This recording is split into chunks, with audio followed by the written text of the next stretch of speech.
सुप्रभात। मैं जगेंद्र राणा। आज हमारी आध्यात्मिक चर्चा का विषय है पहचान।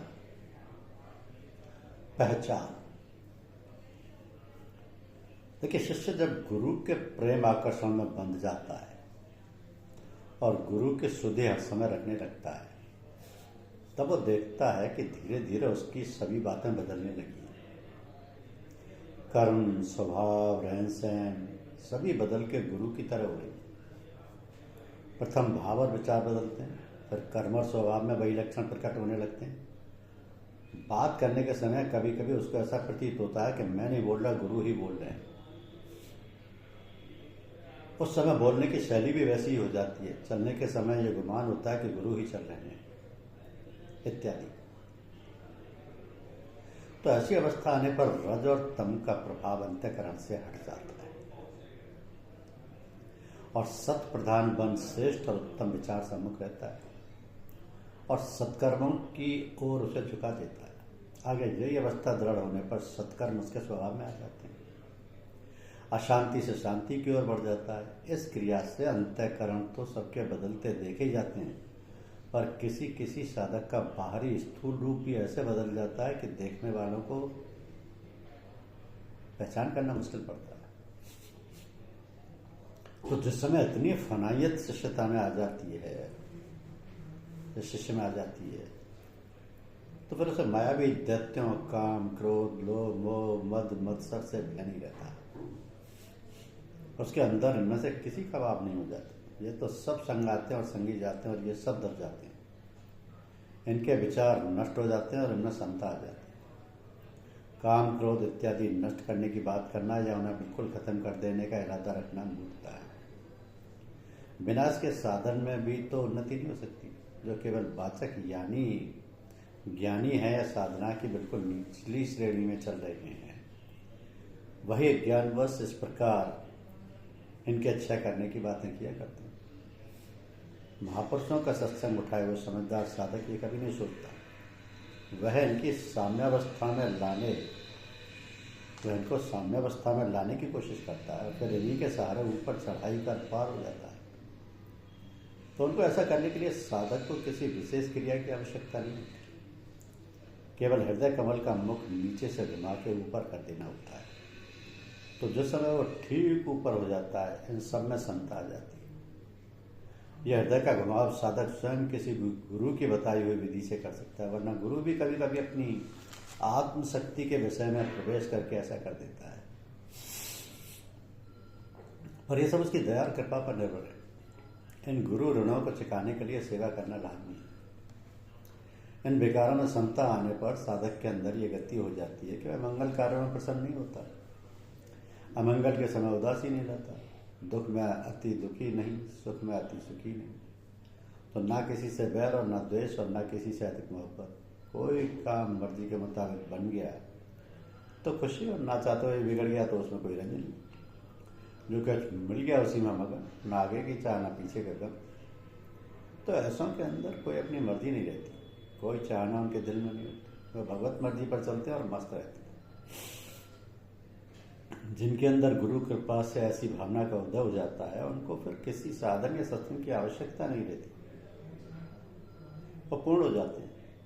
यही हृदय व तवक्कुल है। भगवान ने गीता में इस अवस्था को सबसे ऊंची स्थिति माना।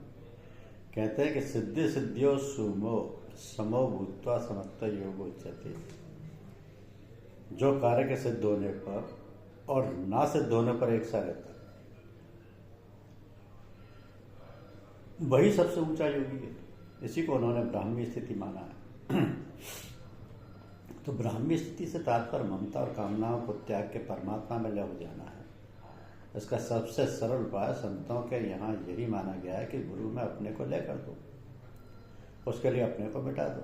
ब्राह्मी स्थिति उसी दिन हो जाएगी और फिर ऐसा शिष्य नहीं रहेगा, वह गुरु की श्रेणी में आ जाएगा। कबीर साहब ने अपनी एक साखी में लिखा है कि गुरु मिला तब जानिए जब मिटे मोह संताप। गुरु मिला तब जानिए जब मिटे मोह संताप। हर्ष शोक व्यापे नहीं, तब गुरु आप ही आप। कहते हैं जिस मनुष्य के समीप पहुंचते ही हृदय का संताप मिट जाए, उसे शांति और ठंडक मिले तो समझ लेना चाहिए कि ये महापुरुष गुरु पदवी को प्राप्त किए हुए, उसे गुरु ग्रहण कर लेना चाहिए।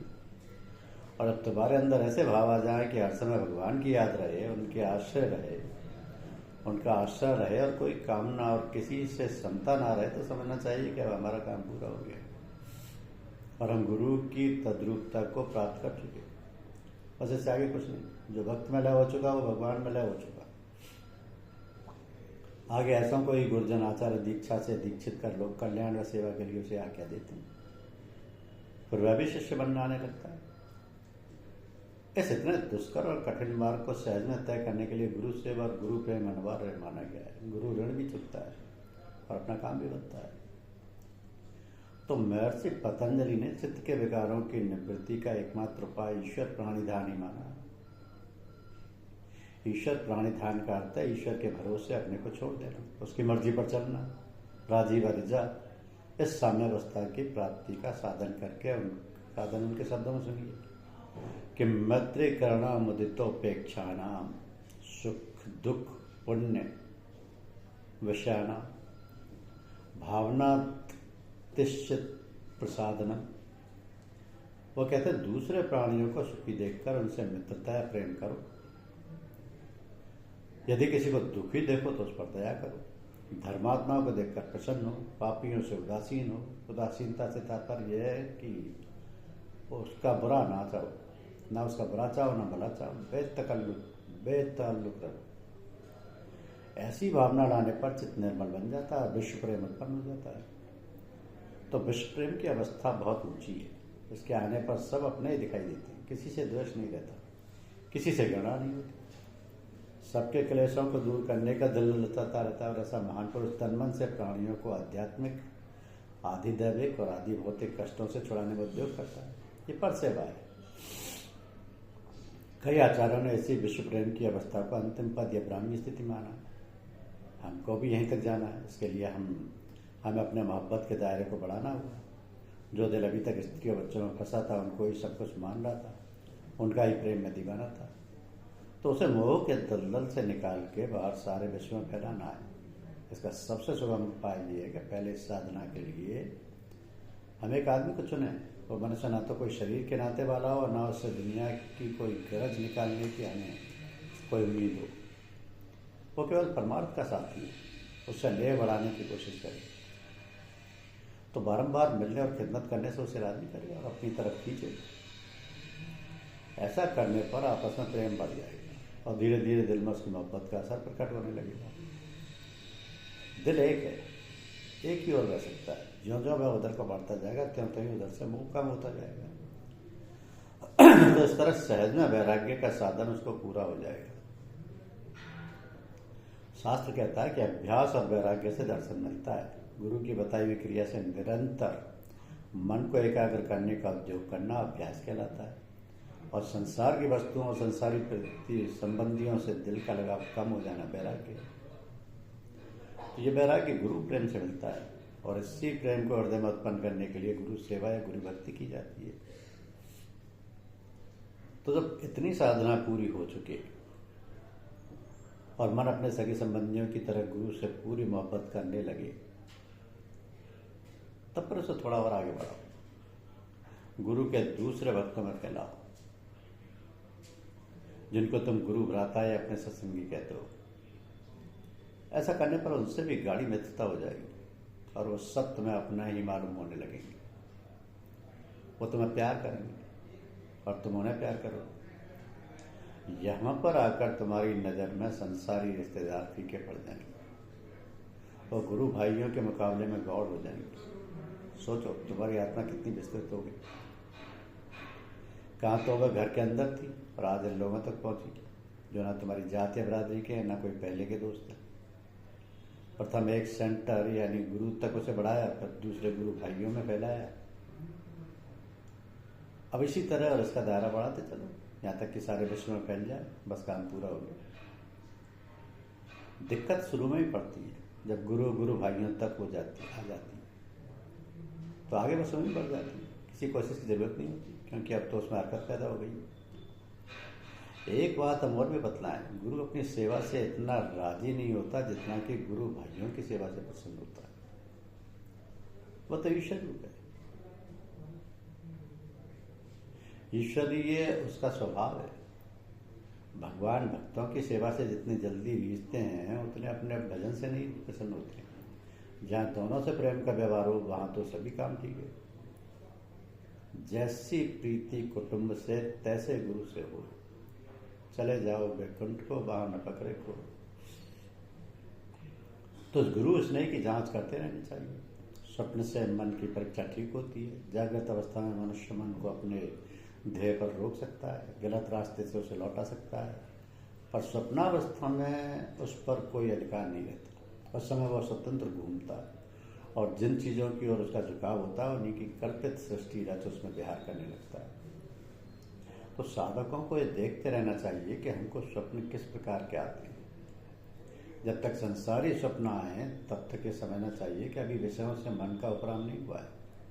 और जब स्वप्न में गुरु के दर्शन करे, गुरु भाइयों को देखे, सत्संग में कथा कीर्तन होता देखे, देवताओं व ऋषियों को दिव्य स्वरूप सम्मुख आए, संत व महात्माओं के उपदेश का या समीपत्य का सौभाग्य प्राप्त हो, तो ये निश्चय कर लेना चाहिए कि मानव इधर से रिक्त तो उधर को बढ़ने लगा।